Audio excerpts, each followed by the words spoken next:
connecting you to our community. 11 Connects. Welcome to 11 Connects. I'm your host, Jen Lennon. Today I'm joined by Scott Stoller. He is the General Manager of the Colorado State Fair. Scott, welcome. Good morning. Thanks for having me in. Well, it is great to have you here. August is here, so I know that means it's getting close for the State Fair. Tell us, first of all, about the theme, what's going on this year. A lot of history surrounding the State Fair this year. So the State Fair this year is celebrating its 150th horse show in Pueblo. So we've been horsing around in Pueblo since 1869. But it's a little controversial because our first fair was 1872, and we're the State Fair, and the state didn't become a state till 1876. Yeah, I was going to say there's a little bit of history and math going on there. So whatever, it's about 150 years we're celebrating. We love to celebrate, so we're just going to celebrate it now. You'll see us again in a couple years celebrating the 150 years. Fantastic. We're in a range. So that we can say sesquicentennial. I love sesquicentennial. All so we fun. want to. But really fun things happening this year. So let's start with some of the traditional things. What will we always find at the State Fair? Obviously, the livestock and the exhibits are the backbone of the State Fair, and then the largest carnival in the state of Colorado and all through the Rockies. And then my favorite part is the fair food. And okay, so what's new this year? So we are featuring a bucket of cookies this year. A bucket? Yes, the best ideas are stolen ideas, right?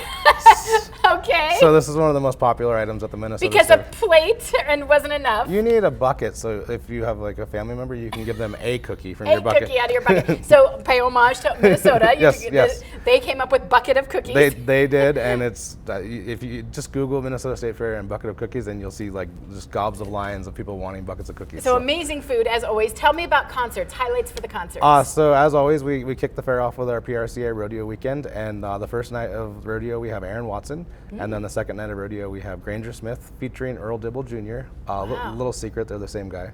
Oh, gotcha. Okay. One's a little serious, the other one's a little comedy, but very good on both ends. And then going into the Southwest Motors Event Center, the second weekend we have Beach Boys kicking it off on Thursday night, and then Friday is Hailstorm, and then Brett Young, which is our big country act this year.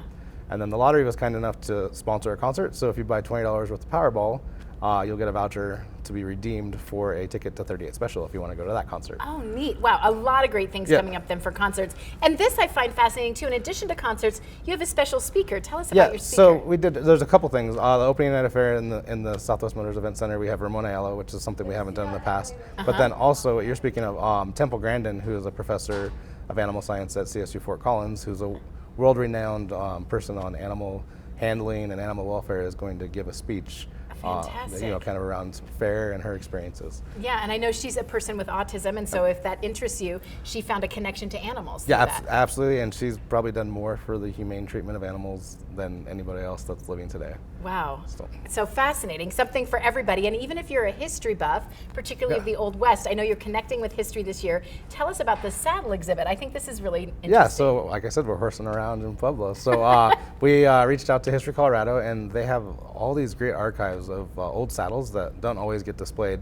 They're working on a horse display that's going to roll out in a couple years, but we're going to showcase some of their artifacts that are saddles. And some of these are never, rarely seen. They're not currently out. They're coming specifically to the State Fair, and we're pretty excited because we get to showcase some of the state's archives. So many cool things, from the food to the rides to the speakers to the concerts, something for everybody. Special deals. What do we need to know about special days or deals? So once we get through the first weekend, we're like the king of discounts throughout the week. On Tuesday, we have it's $2 admission. Tuesday? Yes, I guess a Tuesday. And then we'll have 2 coupons per carnival ride, and then we'll also have discounts for food, where there'll be like 2-for-1 specials or maybe $2 bites on Tuesday. Got it. So if we head to the website, we can check out all the deals and all the details for the fair. Yes. Thanks so much, Scott. Thank you.